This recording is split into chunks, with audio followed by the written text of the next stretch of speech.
Kehidupan ibarat perkataan. Perkataan ibarat kehidupan. Walaupun masa telah berlalu berpuluh-puluh dekad, tetapi kepesonaan tulisan Cina masih tidak berubah. Tulisan-tulisan Cina yang berbentuk segi empat bukan sahaja mempunyai struktur yang istimewa, malah ia juga mengandungi bentuk, sebutan dan makna yang berdaya untuk memperlihat keistimewaan seni Oriental.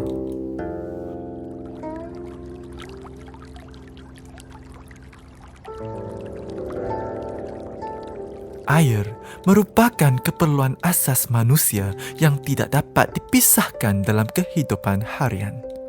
Sejak dahulu lagi, tulisan perkataan air telah mengalami pelbagai evolusi dan akhirnya menjadi struktur perkataan hari ini. Tulisan perkataan air dalam tulisan Oracle mempunyai struktur seperti aliran air. Titik pada kedua-dua belah merupakan percikan air. Pada zaman inskripsi gangsa, tulisan perkataan air mempunyai struktur yang hampir sama seperti Oracle. Perkataan air dalam tulisan Xiaochuan telah mengubah titik percikan air kedua-dua belah menjadi garisan bengkok atas dasar inskripsi gangsa, dan ini telah melemahkan implikasi piktogram perkataan air. Akhirnya, perkataan air mengalami perubahan yang lebih besar pada zaman tulisan skrip rasmi.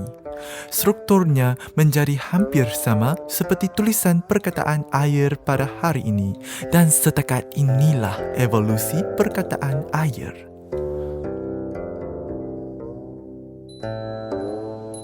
Air merupakan sumber kehidupan. Kelahiran setiap tamadun tidak dapat dipisahkan dengan kewujudan air, seperti tamadun Mesopotamia, tamadun Mesir Purba, tamadun Indus, dan tamadun Huangho telah diwujudkan berdekatan dengan air sungai. Tuntasnya, air merupakan asas yang penting dalam setiap tamadun manusia.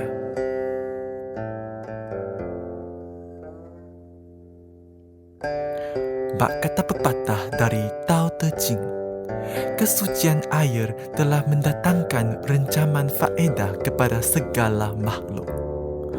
Walaupun air kelihatan lemah longlai, tetapi ia mampu mengalir dari tinggian setinggi langit hingga ke bawah menjadi lautan. Air bukan sahaja boleh menjadi awan, malah juga boleh menjadi air hujan.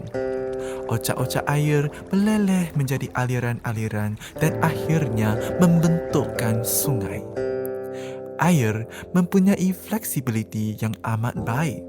Oleh itu, ia mampu memenuhi pelbagai jenis bekas yang berbentuk beza dan menyesuaikan diri dalam apa-apa keadaan.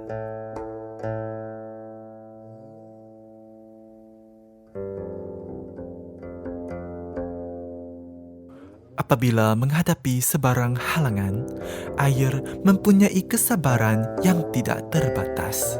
Hal ini menyebabkan air berdaya untuk mengasah permukaan batu yang tidak rata dan menebuk batu sehingga air boleh melaluinya.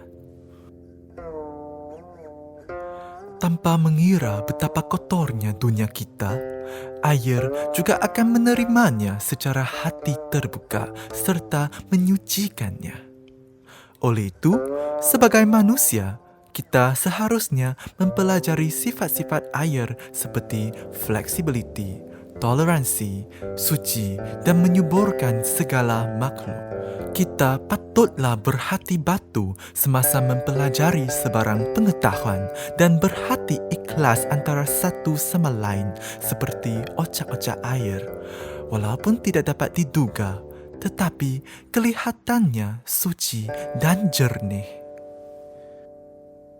Semasa menikmati pelbagai kemudahan yang air bekalkan, kita juga haruslah sentiasa mengenang jasanya seperti yang digalakkan oleh budaya Cina. Nilai mengenang jasa dan ketaatan merupakan teras budaya tradisional Cina yang diamalkan oleh setiap generasi bangsa Cina. Pewarisan nilai ketaatan dapat memupuk sifat menghargai jasa sama ada jasa ibu bapa, masyarakat ataupun negara yang tercinta. Bak kata pepatah, hutang emas boleh dibayar, hutang budi dibawa mati. Budi bahasa merupakan akhlak yang amat berharga.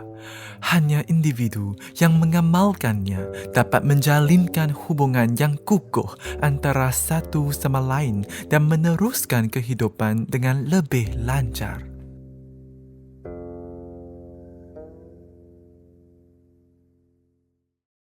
Laluan sutera maritim zaman dahulu dimulakan dari susur pantai tenggara China dan seterusnya melalui semenanjung Indochina serta negara-negara yang berdekatan dengan China Selatan. Kemudian menyeberangi Lautan India hingga ke Laut Merah dan akhirnya tiba ke Afrika Timur serta Eropah.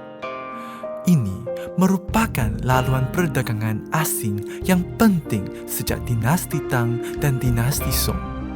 Laluan sutera maritim ini telah menggalakkan perdagangan asing pada ketika tersebut dan menjaminkan asas pertukaran kebudayaan.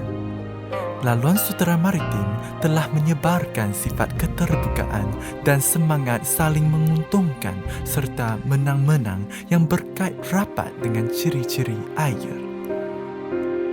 Kehidupan ibarat perkataan, perkataan ibarat kehidupan. Segelas air dalam tangan Anda telah mengasuh dan menyuburkan rencaman makhluk yang hidup di dunia ini. Air mengandungi rahsia kekayaan planet ini. Ia bukan sahaja menginklusifkan ajaran-ajaran sebagai seorang insan kamil, malah juga membayangkan ketinggian semangat masyarakat kita.